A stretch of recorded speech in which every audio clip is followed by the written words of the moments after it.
atriz só pra fazer o teste do sofá. Sabia que ela só conseguiu ser atriz por causa disso? Aí ela virou atriz só porque ela quer beijar sei lá quem. Aí ela virou atriz só porque ela quer fazer safadezas com as pessoas. Ai, gente. Sério mesmo? Sério mesmo, querida? Que você acredita que eu virei atriz só pra fazer isso? Não é pra eu crescer como mulher, não é pra eu crescer como ser humano, não é pra eu me empoderar como ser humano, não é pra nada disso. É só pra alimentar todos os fetiches que as pessoas têm em cima das mulheres. Foi só pra isso que eu me tornei atriz, pra contribuir com esse lugar, pra alimentar você e a sensualização das mulheres. É pra isso que eu me tornei atriz. Foi por isso que eu entrei no mundo da atuação. E eu fiquei dentro dele durante 12 anos. Porque eu adoro alimentar a sensualização e empobrecer a minha pessoa como ser humano. É pra isso que nós viramos atriz. Ah, gente, pelo amor de Deus, né? Vocês estão caindo dentro dessa de verdade? Então eu vou trazer aqui um pouquinho de história pra você ver que nós somos vistas até hoje como mulheres da vida. Porque dentro da nossa história, entrando dentro do mundo da atuação, nós fomos vistas como mulheres da vida. Nós somos vistas como aquela mulher que não tem nada pra acrescentar no mundo, e aí ela virou artista. Ah, que é por causa disso mesmo que eu virei artista. Então, dentro da história, dentro do mundo, vou te contar como se fosse uma fofoquita, mas dentro do mundo da história, do teatro mesmo, né, trazendo mais a essência mesmo do mundo da atuação, dentro do teatro existe uma concepção de que quando iniciamos o teatro dentro da Grécia, por exemplo, as mulheres elas eram proibidas de atuar.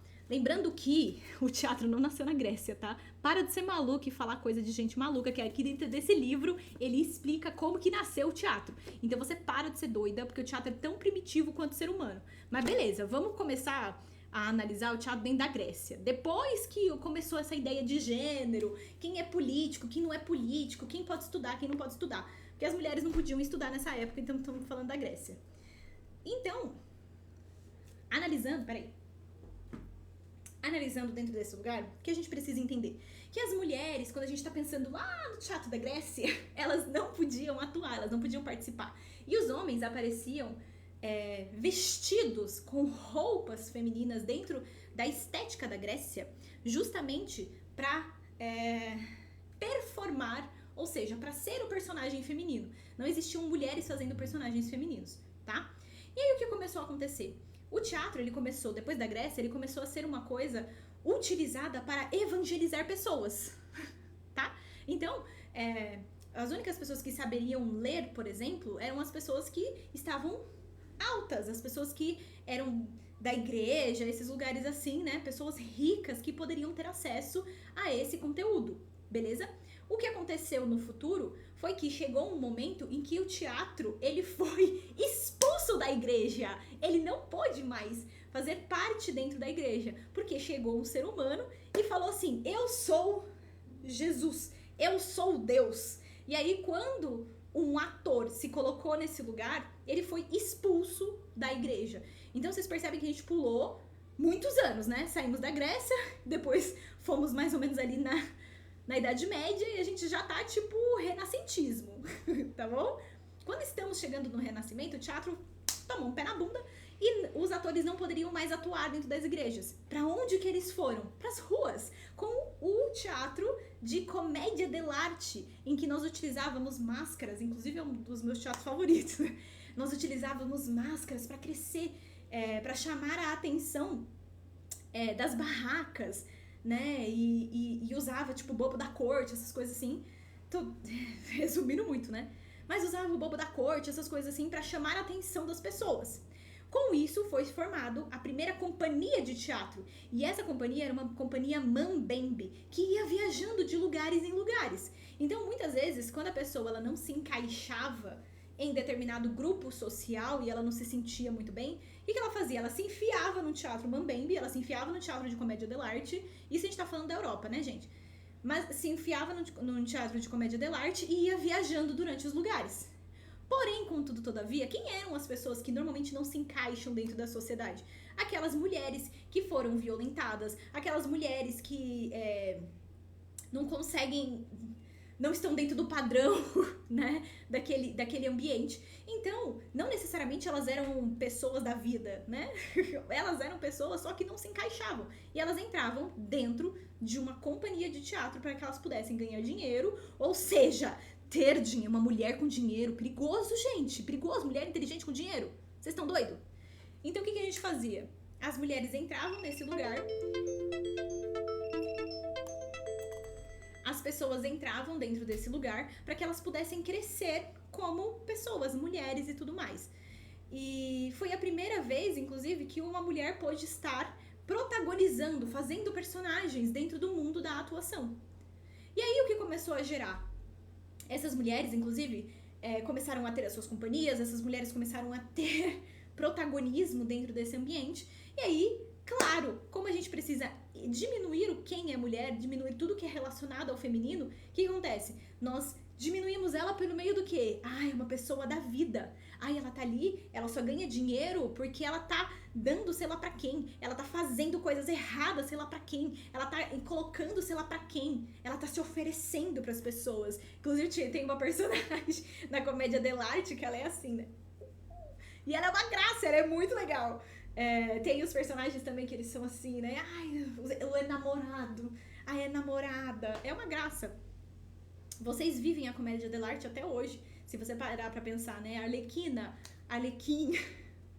Comédia dell'arte. Você só não sabe, mas veio desse lugar, da companhia de teatro. Da primeira companhia de teatro, inclusive. E esse lugar de diminuir as mulheres, colocar as mulheres, tipo, ela só conseguiu o protagonismo sei lá da onde, porque ela tá ficando com sei lá quem, ela tá ficando com o diretor, ela tá ficando... E aí você diminui, obviamente, a mulher, você diminui quem ela é, você diminui todas as coisas e todas as habilidades que uma mulher tem pra resumir ela a apenas um órgão, em que esse órgão, pelo visto, de uma forma mágica, abre portas. Que portas que vocês estão falando, gente? A não ser diminuir o trabalho, a capacidade, a inteligência, as habilidades, tudo que uma mulher pode construir. E é por isso que eu só dou aula pra mulher. Porque eu estou aqui como reparação histórica em cima das mulheres. Coloco uma faixa aqui de presidenta. Mas é verdade, né? Tô fazendo meme. Mas é dentro desse contexto, tá? Dentro desse contexto de você colocar a mulher num lugar tão baixo, tão baixo, tão baixo, pra falar que ela só conseguiu uma oportunidade porque ela fez sei lá o que com sei lá quem? Sério mesmo? Será que você não é machista? Misógino? Será? Será que esse discurso não é machista e misógino? Pra diminuir a mulher apenas a uma situação, a uma circunstância? Ela não é capaz de pensar em oportunidades, construir a própria carreira? Talvez não, né? Então, esse discurso, ele é um discurso muito perigoso, e você reproduzir ele, principalmente sendo mulher, você está se colocando num lugar muito perigoso, em que muitas vezes dentro do mundo da atuação nós passamos por situações de violência, de você colocar a mulher, por exemplo, para fazer cenas nua sem necessidade, de você colocar a mulher para fazer cenas promíscuas de propósito, porque eu já vi isso e já vivi isso, inclusive, de você ver que a pessoa não tá confortável com aquela cena e o diretor continua falando, não, mas tem que fazer, tem que ter, porque é assim. Não é assim. Dentro do teatro nós trabalhamos com simbologia, assim como a gente pode trabalhar simbologia dentro do cinema. Então saiba muito bem que toda vez que você fala e reproduz esse discurso, você está contribuindo com a violência dentro dos bastidores no mundo da atuação.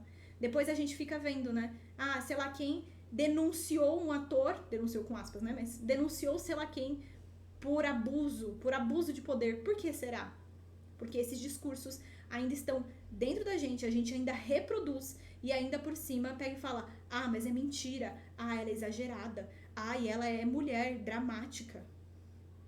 E aí nós continuamos sendo violentadas, silenciadas e colocadas ainda por cima no lugar menor do que qualquer outro ser humano. Então saiba que se você é mulher, cis ou não, não interessa de que mulher a gente tá falando, né? Nós somos múltiplas hoje em dia, inclusive. Mas se você se identifica com esse gênero, saiba que além da batalha que você tem como ser humano, você ainda tem uma batalha de se colocar aqui como uma mulher empoderada nesse sentido, né? Como uma mulher que sabe dos seus direitos, como uma mulher que entende que esse discurso é perigoso e que a gente deve todos os dias bater contra ele.